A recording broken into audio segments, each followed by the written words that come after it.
Nós vamos ler a palavra do Senhor na primeira carta do apóstolo Paulo a Timóteo, no capítulo de número 1, versículo de número 12. Hoje eu cheguei aqui, irmãos, com 2 sermões preparados, tá?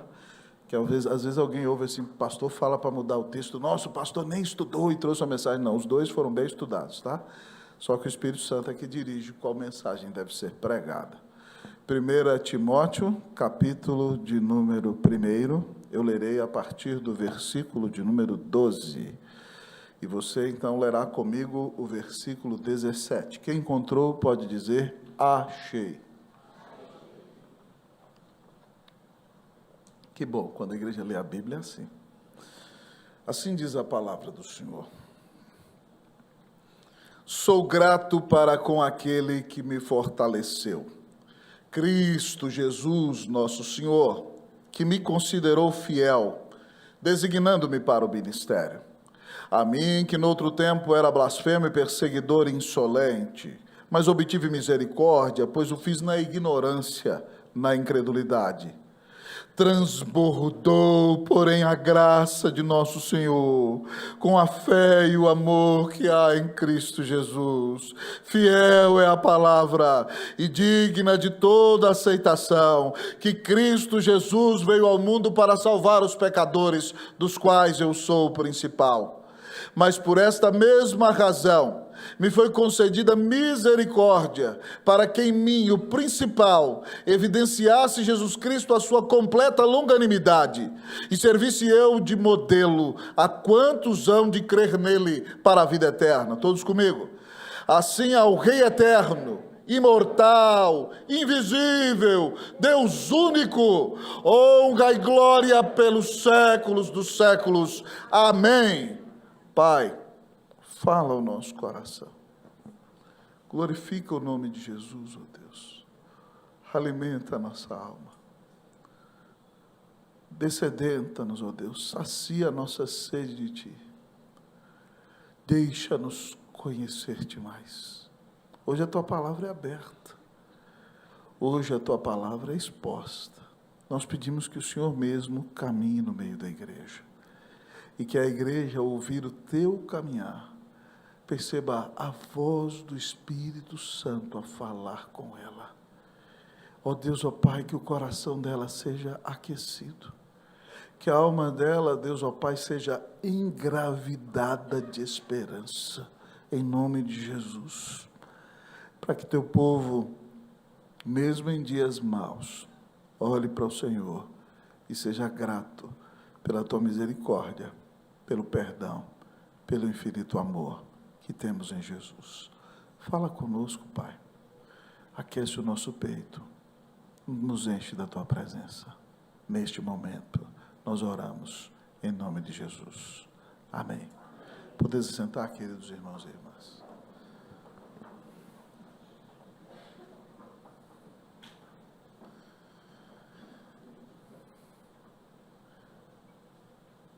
Nesta última quinta-feira nós pudemos contemplar, e eu sou grato pelas mídias sociais nesse sentido, como em distintas regiões do país, nossas igrejas presbiterianas se reuniram para celebrar o Dia Nacional de Ação de Graças, que já foi feriado no Brasil, lá atrás. Mas talvez você se pergunte, pastor, como é que surge esse Dia de Ação de Graças? Esse Dia de Ação de Graças surgiu no ano de 1621. Quando os puritanos ingleses fugiam da opressão contra a igreja do Senhor Jesus na Inglaterra, eles vieram para a América do Norte. Crentes, povo de Deus. E no ano de 1620 eles chegaram ali. Mas eles sofreram muito, muitos deles morreram com enfermidade. O inverno da região de Massachusetts, a mesma região de Boston, nos Estados Unidos, é extremamente gelado. Lá já está frio nesse exato momento. E muitos deles morreram ali, contraíram enfermidades, as colheitas foram perdidas, foi um ano de massacre. Eles estavam fugindo da Inglaterra para poder edificar um país onde a palavra de Deus fosse o mais importante, onde o reino de Deus fosse o mais importante, onde Deus pudesse ser adorado livremente, onde fosse pregado somente o Evangelho de Jesus. E quando chegam, o primeiro ano é um ano de grande provação. Muitos morrem, as colheitas não dão certo, mas no ano de 1621, eles tiveram uma colheita de milho preciosíssima. Então, eles se reuniram no outono e celebraram essa colheita num dia maravilhoso, onde o governador de Plymouth, a primeira vila dos Estados Unidos, decretou aquele dia como um dia importante na vida daquele povoado, daquela cidade, depois da sua nação, e alcançou o mundo inteiro. E eles, então, mataram patos, mataram perus, e reuniram, queridos irmãos, 90 índios com eles. Foi um dia de comunhão, os nativos da terra se juntaram com eles, e eles celebraram ali, então, o primeiro dia de ação de graças. O dia de ação de graças foi trazido para o Brasil quando o doutor Joaquim Nabuco, no início do século XX, foi cônsul brasileiro nos Estados Unidos da América, ele que foi senador no Brasil, e naquela época no Brasil foi decretado o Dia Nacional de Ação de Graças. Hoje já não é mais feriado na nossa cultura do nosso país, mas nós, como filhos dos missionários, fomos muito bem ensinados por eles, na Igreja Presbiteriana do Brasil, a separarmos essa quarta quinta-feira de novembro para agradecer ao Senhor por todas as bênçãos que Ele tem derramado em nossa vida. E aqui nesse texto que lemos, nós encontramos o apóstolo Paulo cheio de gratidão. Ele estava em Filipos, mandou seu filho na fé Timóteo para a cidade de Éfeso. Algumas heresias estavam atacando a grande igreja de Éfeso que Paulo tinha plantado. E Paulo então mandou Timóteo para lá, porque confia em Timóteo, porque Timóteo é um pregador fiel das Sagradas Escrituras e pode trazer a igreja de volta para o Evangelho e para a doutrina correta. Mas você há de convir comigo, querido amigo e irmão, que ministério é luta em qualquer lugar, porque um pastor nunca vai agradar todas as pessoas e nem tem que fazê-lo.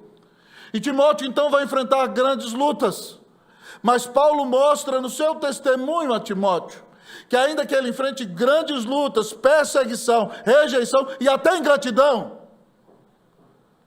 Paulo é extremamente agradecido. Então, para animar Timóteo, para ser grato a Deus em toda situação, Paulo começa contando aqui as razões da sua gratidão. Ele diz: sou grato para com aquele que me fortaleceu, Cristo Jesus, nosso Senhor. Ao olharmos para o testemunho de gratidão do apóstolo Paulo nesta manhã, o imperativo do Senhor para todos nós que estamos aqui na Igreja Presbiteriana Unida de São Paulo é claro, é simples, sem complicação alguma. Deus te dá uma ordem amorosamente nesta manhã, e a ordem é: seja agradecido. Seja agradecido. Para você, irmão, não ter dúvida da ordem do Senhor, me ajuda a pregar para ele, fala para ele assim: bom dia, cumprimenta quem está do seu lado, bom dia, fala para essa pessoa: que Deus te abençoe, em nome de Jesus, diga a ela. A mensagem do Senhor para você a mensagem do Senhor para você é: seja agradecido. Amém. Já podia sentar e ir embora, né? Calma aí. Seja agradecido.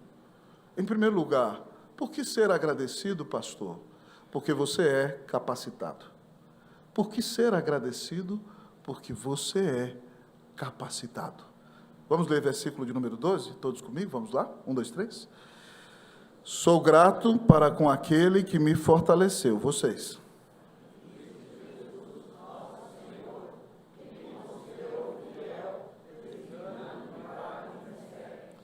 Paulo agradece a Deus, irmãos e irmãs, porque ele é capacitado por Deus para realizar o ministério.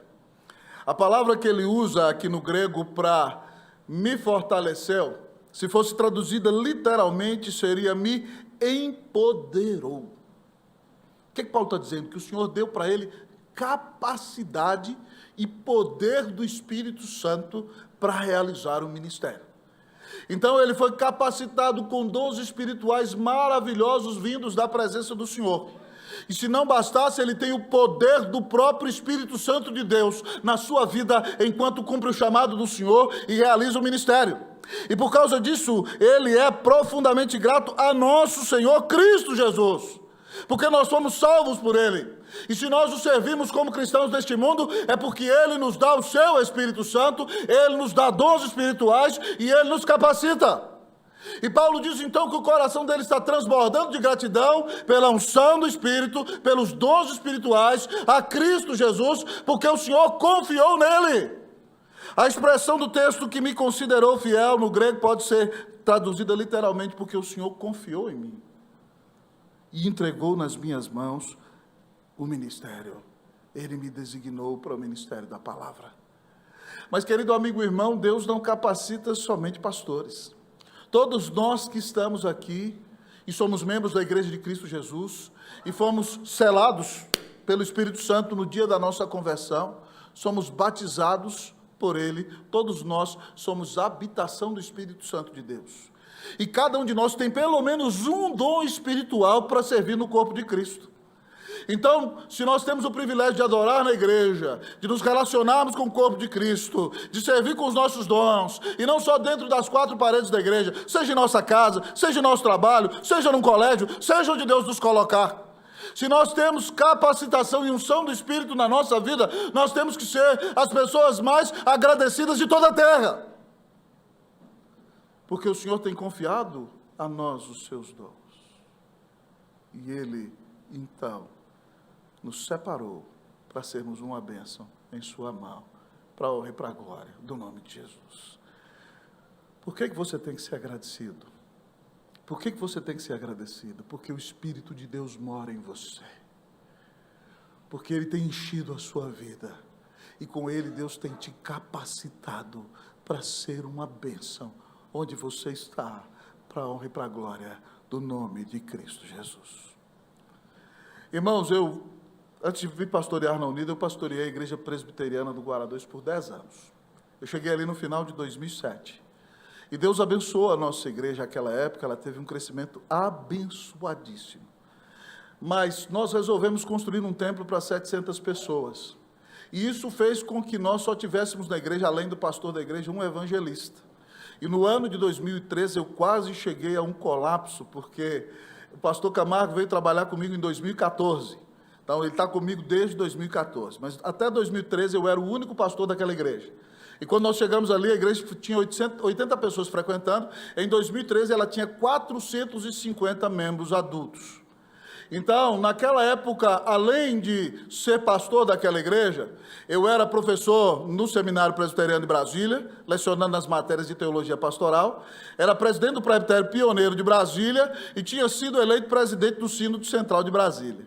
Então, vocês imaginam um pouquinho de trabalho que eu tinha.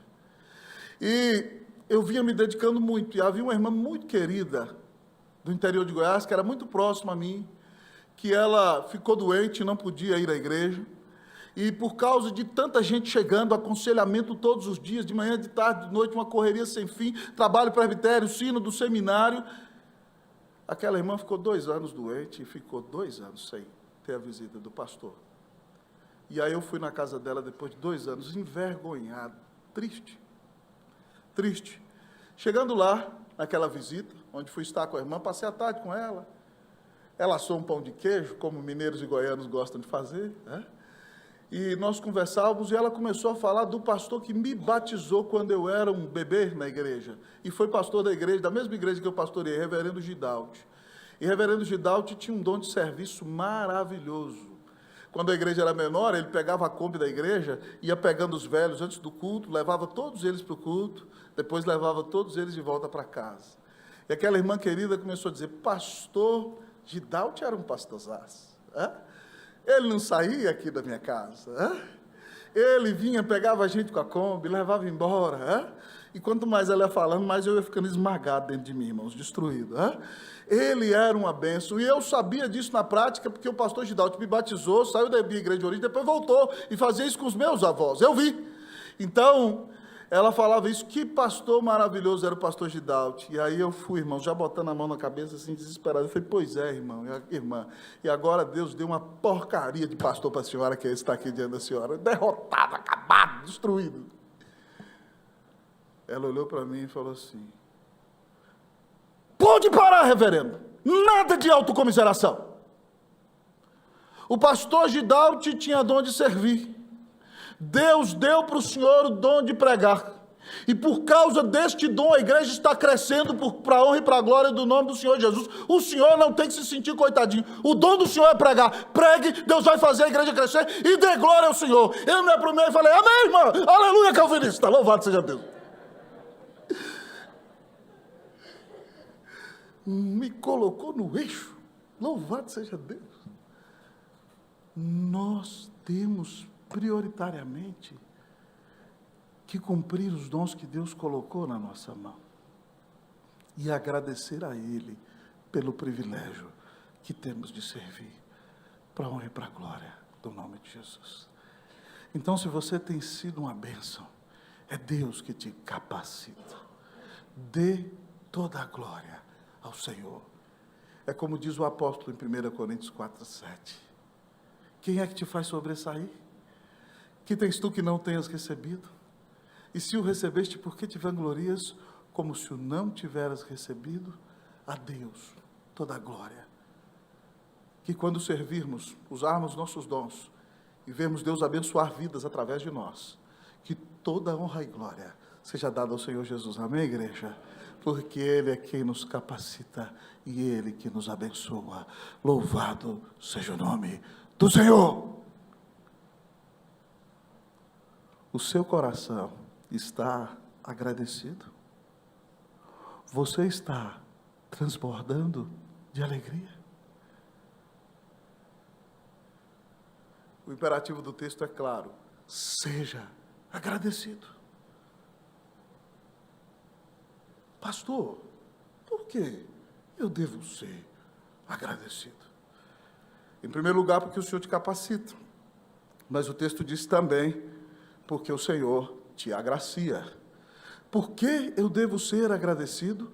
Porque o Senhor me capacita, porque eu sou capacitado. Mas em segundo lugar, porque eu sou agraciado. Vamos ler aqui o texto, versículos de número 13 e 14.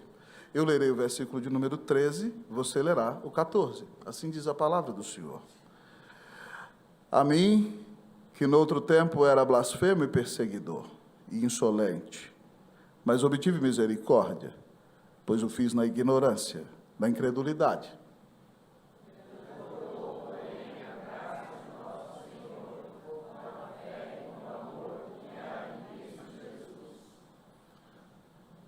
Seja agradecido. Por que ser agradecido? Porque você é capacitado, em primeiro lugar. Em segundo lugar, porque você é agraciado. O texto da palavra, irmãos, começa a descrever quem era o apóstolo Paulo antes de se encontrar com Cristo. E Paulo usa alguns adjetivos acerca de si mesmo, irmãos, que são literalmente assustadores.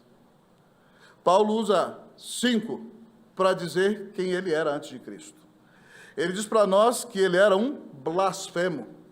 Alguém que falava mal de Deus, da obra de Deus, do Senhor Jesus, usava a sua língua para difamar o nome do Senhor.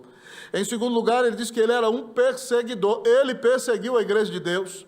Ele recebia carta do sumo sacerdote, ele entrava nas casas, ele espezinhava cristãos, mandou arrastar mulheres pelo cabelo, como membro do Sinédrio. Quando cristãos tinham que ser presos ou assassinados, ele dava o seu voto favorável. Ele quis destruir a igreja de Cristo Jesus. Ele disse que ele era um blasfemo, ele era um perseguidor, mas mais do que isso, ele era um insolente, um rebelde. Há pessoas que são insolentes, topetudas, não respeitam ninguém, nariz em pé, alguém que não aceita a autoridade de ninguém. Então Paulo diz, amado amigo e irmão, que ele era um insolente, alguém que não respeitava a Deus, não respeitava o evangelho, não respeitava a liderança espiritual alguma. Rebelde, isso que ele está dizendo de si mesmo. Mas além de tudo isso, ele conta para nós que além de ser um blasfemo, um perseguidor, um insolente, ainda no versículo 13 ele diz que ele era um ignorante. ele não tinha conhecimento algum do Evangelho de Jesus. Ele conhecia a lei, veja bem, ele tinha conhecimento intelectual da lei, mas o Espírito Santo não tinha aberto os seus olhos nem o seu coração. Ele não tinha sabedoria espiritual nenhuma. Ele não tinha um relacionamento vivo com o Senhor, ele era um ignorante. Mas ele diz mais, ele diz para nós que ele também era um incrédulo. Ele não cria na salvação pela graça mediante a fé na obra de Cristo Jesus. Esse retrato, irmão, não é só o retrato de Paulo. Esse retrato é o retrato de todos nós. Antes de Cristo Jesus, a Bíblia diz que nós estávamos mortos em nossos delitos e pecados. Nós éramos mortos, nós éramos criminosos. A Bíblia diz que nós éramos filhos da ira. Nós estávamos debaixo da ira de Deus. Efésios 2 diz que nós andávamos segundo o curso deste mundo. Nós andávamos na galera, amado irmão, do pecado. Nós andávamos na gandaia. Nós andávamos na micareta do inferno cantando, eu vou cair na gandaia. É assim que você andava. A Bíblia diz que você estava debaixo da influência do príncipe da potestade do ar. Antes de Cristo, você era influenciado pelo próprio Satanás e pelos seus demônios.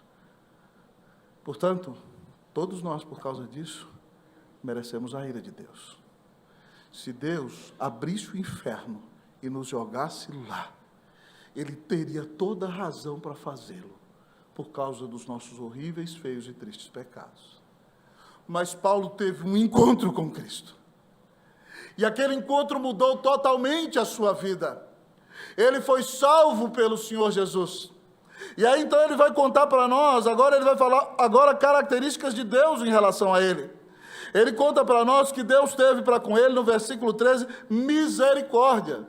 Misericórdia é o atributo de Deus por meio do qual Ele não nos dá aquilo que nós merecemos. Nós merecíamos que Ele chegasse no despenhadeiro do inferno, estendesse a sua mão e nos jogasse lá, e nós íamos cair no precipício gritando, e seríamos esmagados do inferno. Mas Ele tirou-nos daquele precipício. Ele colocou o seu coração na nossa miséria. Ele não nos deu o que nós merecíamos, porque colocou Cristo na cruz do Calvário em nosso lugar. E o texto diz, amado amigo e irmão, que Paulo, além de ter alcançado misericórdia, ele conta para nós no versículo 14 que ele alcançou graça, outro atributo de Deus.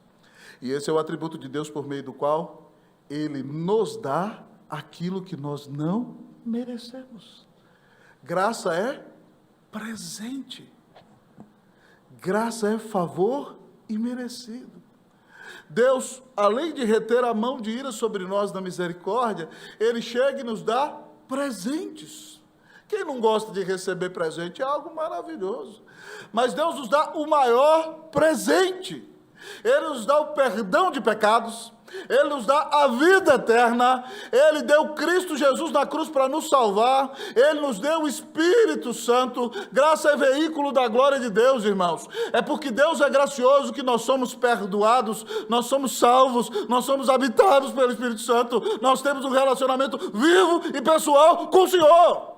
É pela graça que você é salvo, mediante a fé. Não vem de você, é dom de Deus. E aí Paulo vai e fala que outra característica, outra bênção que ele recebeu, foi o dom da fé. Fé, querido amigo e irmão, é a mão estendida que recebe a bênção de Deus. Mas como nós estávamos mortos, nós não podíamos estender a mão. Foi necessário o Espírito Santo nos regenerar, nos fazer nascer de novo, abrir os nossos olhos. Nós olhamos para Cristo, vimos o presente, nos apaixonamos, e então Ele nos deu o dom da fé. E nós abrimos a mão. E agora então nós recebemos a bênção da salvação. Sem fé é impossível agradar a Deus.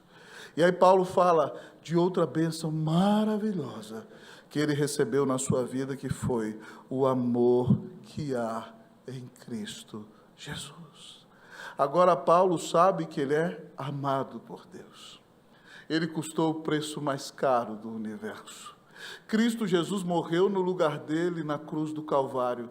ele foi perdoado de todos os seus pecados, e Deus vai amá-lo para sempre, e Deus nunca jamais desistirá dele. Que bênção maravilhosa, irmãos, é saber que o amor de Deus nos alcançou, e nós somos perdoados de nossos pecados quando cremos em Cristo Jesus, e Deus nunca mais retira o seu amor de nós. A Bíblia nos ensina que nunca ninguém jamais nos arrebatará das mãos de Cristo Jesus. Porque Deus nos amou e deu seu Filho na cruz por nós. Se você se arrepender dos seus pecados nessa manhã e crer que Jesus Cristo é o Filho de Deus e receber a vida eterna, eu quero dizer para você que nunca ninguém jamais poderá retirar você das mãos de Cristo Jesus. Que amor maravilhoso! Mas talvez você me diga, pastor, peraí, foram 5 adjetivos para coisa ruim e só 4 palavras para coisa boa, não está faltando uma? Você esqueceu de ler o verbo que está no início do versículo 14. O que diz o verbo? Qual o primeiro verbo? O que ele diz? Não ouvi? Todo mundo, o que diz? Transbordou. Significa que tinha 2 copos do lado um do outro. O copo da coisa ruim, do pecado na sua vida estava quase cheio. Aí agora Cristo mudou sua vida, está outro copo. O copo da bênção de Deus. E aí derramou misericórdia, derramou graça, derramou fé, derramou amor. E sabe o que aconteceu? O copo encheu. Transbordou.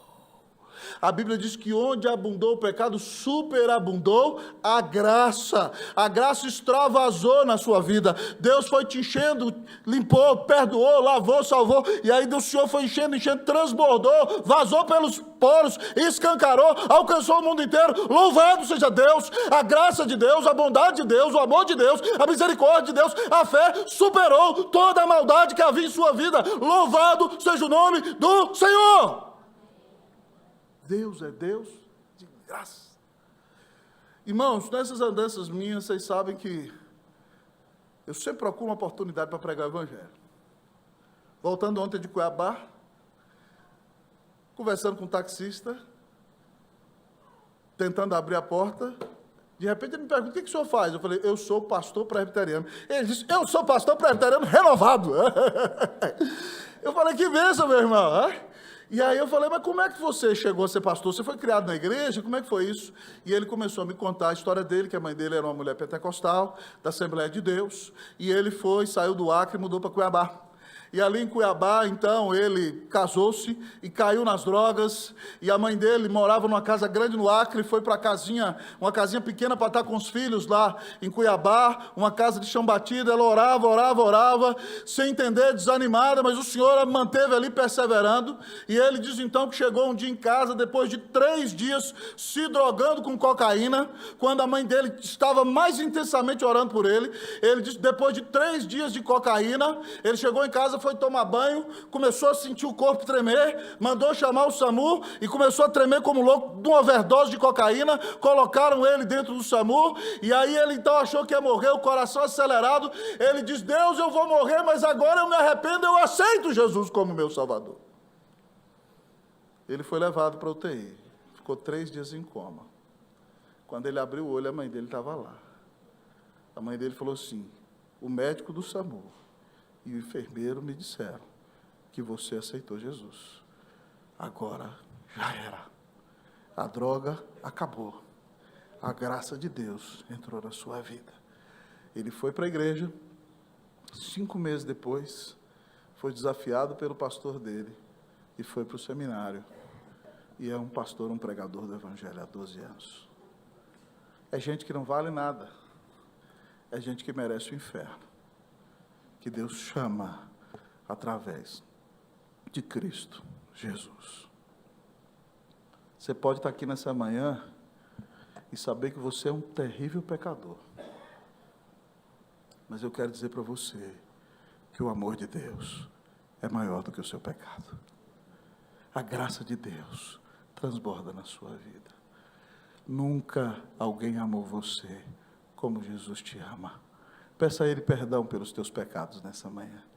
Diga, Senhor, eu quero que transborde em minha vida a misericórdia, a graça, a fé e o amor. Eu quero viver para Cristo Jesus. Que Deus te visite com salvação. nesta manhã, em nome de Jesus. Amém. Pastor, por que eu devo ser agradecido? Eu podia parar o sermão aqui e já mandar você para casa, já ter alimento a semana toda. Mas como eu sou pregador expositivo, eu tenho que expor a perícope toda. Mas eu quero perguntar para você, sua alma está transbordando de gratidão? Depois de bênçãos tão maravilhosas que você tem recebido?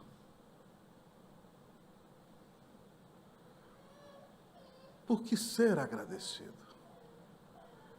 Seja agradecido porque você é capacitado. Seja agradecido porque você é agraciado. Mas seja agradecido porque você é um arauto. Seja agradecido porque você é um arauto. Nós vamos ler agora o versículo de número 15 e 16. Eu vou ler o 15, a igreja o 16. Fiel é a palavra e digna de toda aceitação, que Cristo Jesus veio ao mundo para salvar os pecadores, dos quais eu sou o principal.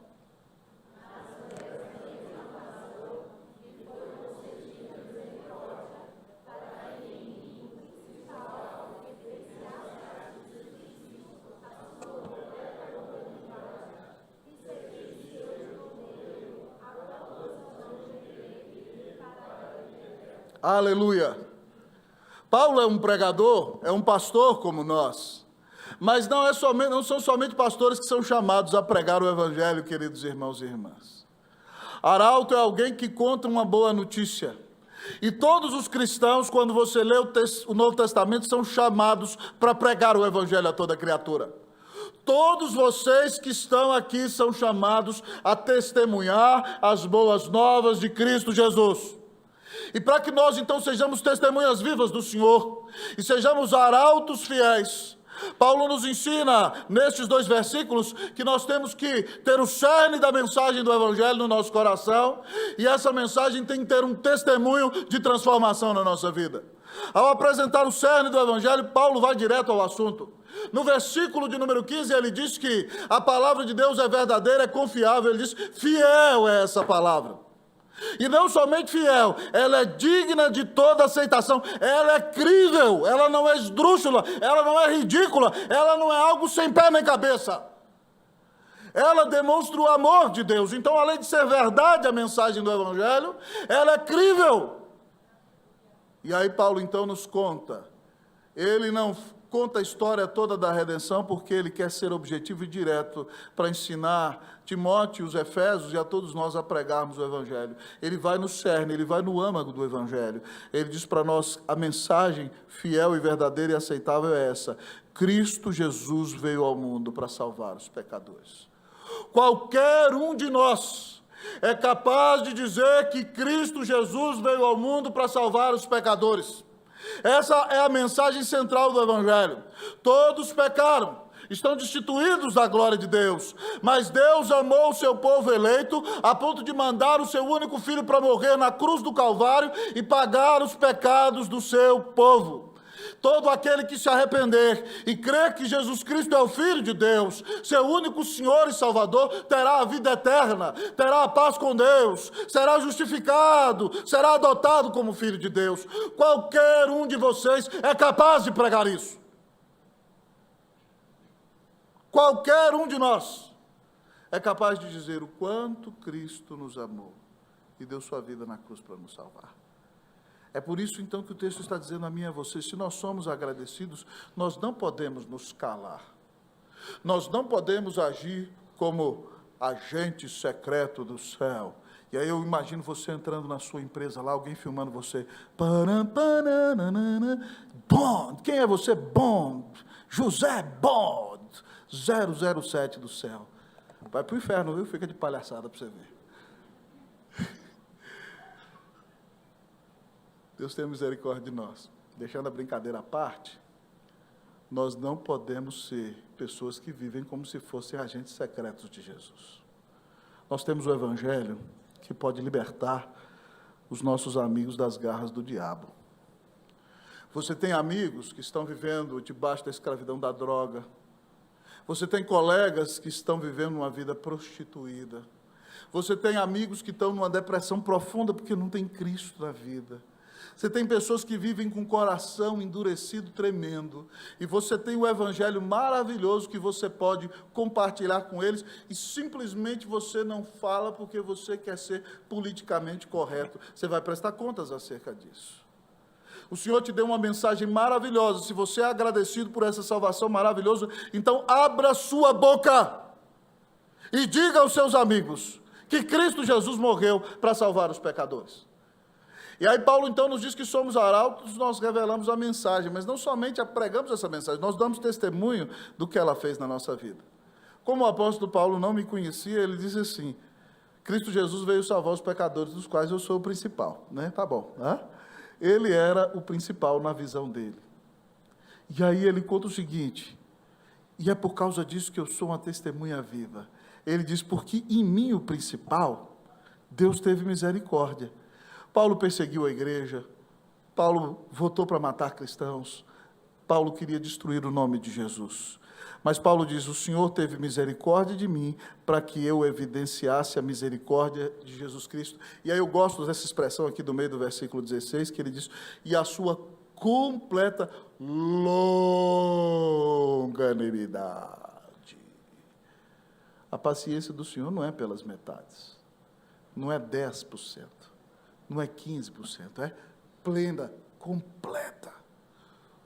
O longo ânimo do Senhor para com seus filhos é eterno. A paciência do Senhor. Ele falou assim: eu sou uma demonstração prática da paciência de Deus. Por essa causa, eu então sou um modelo, um exemplo de todos aqueles que vão crer em Cristo Jesus para a vida eterna.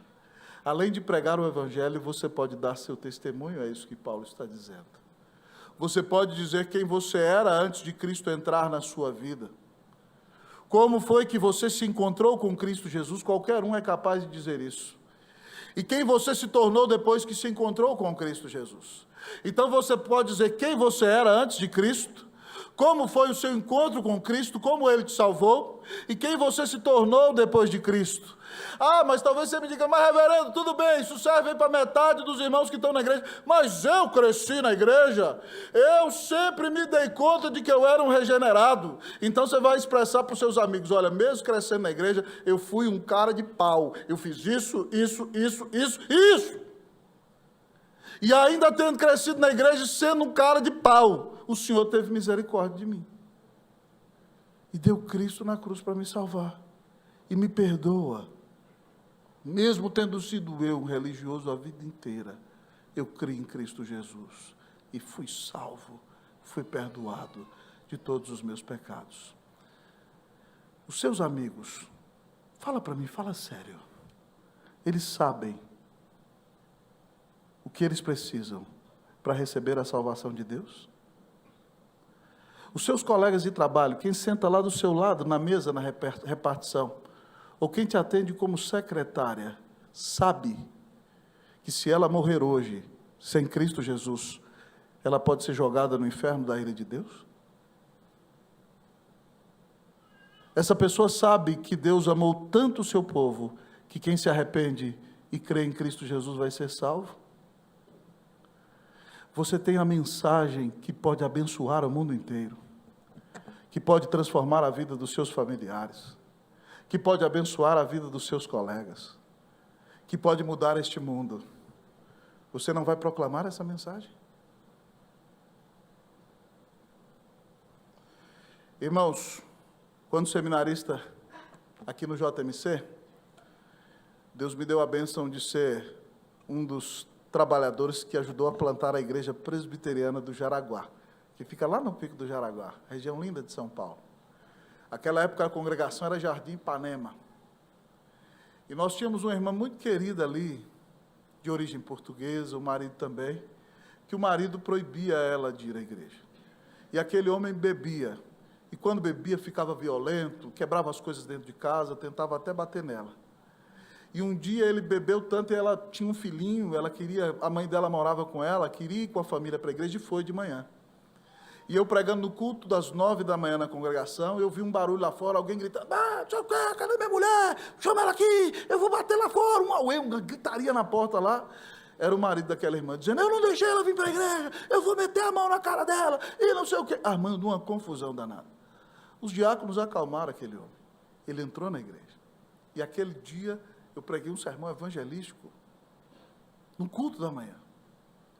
E no final, eu fiz um desafio para quem quisesse crer em Cristo Jesus, que a pessoa se entregasse totalmente a Ele e viesse à frente que eu queria orar por ela.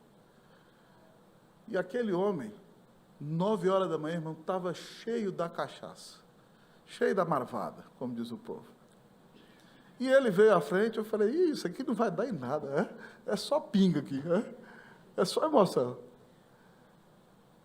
Mas ele veio à noite, e ele voltou no domingo que vem, e ele voltou no outro, e ele voltou no outro, e foi liberto sobrenaturalmente da cachaça. E entrou na classe de novos membros, e creu em Jesus, e se tornou um amigo precioso. E quando eu fui casar, ele disse, pastor, Deus usou o senhor para cuidar de mim, para me trazer a Cristo Jesus. Se tornou um marido amoroso, abria a porta do carro para a esposa, cuidava do bebezinho, cuidava da sogra que morava com ele. Deus mudou a vida daquele homem de uma maneira estarrecedora. E ele falou assim, pastor, o senhor foi um instrumento. Sabe o que eu vou fazer, pastor? No dia que o senhor for casar, a sua roupa é minha. Eu falei, que é isso, irmão? Não precisa disso, não. É minha, eu vou comprar tudo. E foi comigo para o shopping, irmão. Eu falei, não, irmão, só o terno. Então ele, não, pastor, o senhor não está entendendo. Eu vou comprar o terno, eu vou comprar a gravata, eu vou comprar o sapato, eu vou comprar o cinto, eu vou comprar a meia, eu vou comprar até cueca, reverendo! Ele comprou tudo. Voltei para São Paulo. 7 anos no Chile, 10 anos em Brasília, veio a pandemia. Eu falei, Deus, não vou falar o sobrenome do irmão, não. Eu queria tanto ver o José, Senhor, filho da fé, nunca mais vi, e agora estamos na pandemia. Quando eu estou na pandemia fazendo aquelas lives, a esposa dele me escreve. Ela falou, pastor, tem mais de 20 anos, eu quero contar para o senhor que o José continua crente. Tem uma microempresa, é uma bênção. Nós hoje somos membros da Igreja Presbiteriana de Pinheiros e somos extremamente gratos por aquilo que Jesus fez na vida do meu marido. Irmão, não tem coisa melhor do que ver o Evangelho de Cristo libertando um pecador. E você é chamado a participar desta história. A Bíblia disse que anjos anelavam perscrutar isso. E Deus disse, não, não é para vocês, é para os meus filhos. Vai perder a bênção de ser uma testemunha viva do Evangelho de Jesus. Que Deus faça de nós verdadeiros arautos, verdadeiros evangelistas, em nome do Senhor. Amém. Seja agradecido. Pastor, o que ser agradecido? Porque você é capacitado, porque você é agraciado, porque você é um arauto. Mas em último lugar, já terminando, a palavra nos diz, seja agradecido, porque você é um adorador.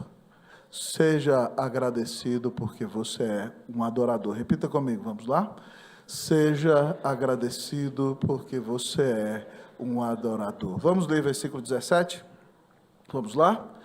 Assim ao Rei eterno, todos comigo, imortal, invisível, Deus único, honra e glória pelos séculos dos séculos. Amém. Irmão, quem se encontra com Deus é impressionado com a majestade de Deus. E Paulo não é diferente. Ele começa aqui a revelar alguns atributos de Deus. Mas quando você tem um encontro vivo e pessoal com o Senhor, você não cita os atributos de Deus de uma maneira meramente teórica, mas você fala desses atributos maravilhosos, como quem teve um encontro com o Senhor, com uma atitude de adoração. Paulo então começa a dizer para nós que o Senhor Jesus é Rei. Ele fala o atributo da soberania do Senhor, ele adora, louvado seja Deus, o Senhor é soberano, mas ele diz mais, o Senhor é Rei eterno. Isso significa que Deus não tem princípio nem fim. Eu e você você teremos vida eterna, que é comunhão íntima com Deus, mas no nosso caso ela é existência continuada. Nós começamos um dia, mas Deus sempre existiu. Ele é o eterno. Talvez isso dê um nó na sua cabeça, mas essa é a verdade. Mas o texto diz que ele é imortal. Ele é indestrutível. A natureza divina não morre. E tendo Cristo ressuscitado da morte, também ele já destruiu a morte. Mas diz o texto que além de tudo isso, esse Senhor é invisível, mas nós percebemos a sua presença com todo o seu ser, em todos os lugares, ainda que nós não o vejamos. Mas o texto diz que ele é o único Deus, não há outro Deus além do Senhor. Por essa causa, então, Paulo exulta, ele louva e diz: honra e glória pelos séculos dos séculos, amém.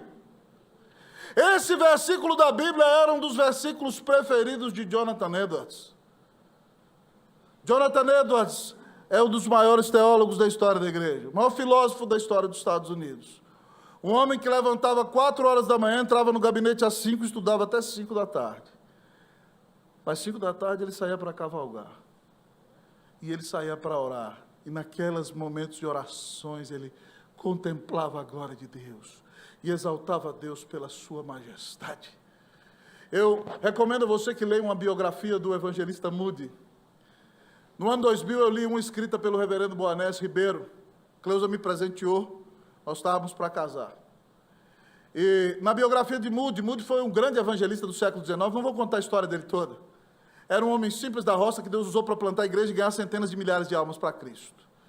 Mas Moody vinha pregando na sua igreja em Chicago, mas faltava-lhe poder. Ele pregava e o povo ficava triste, saía desanimado.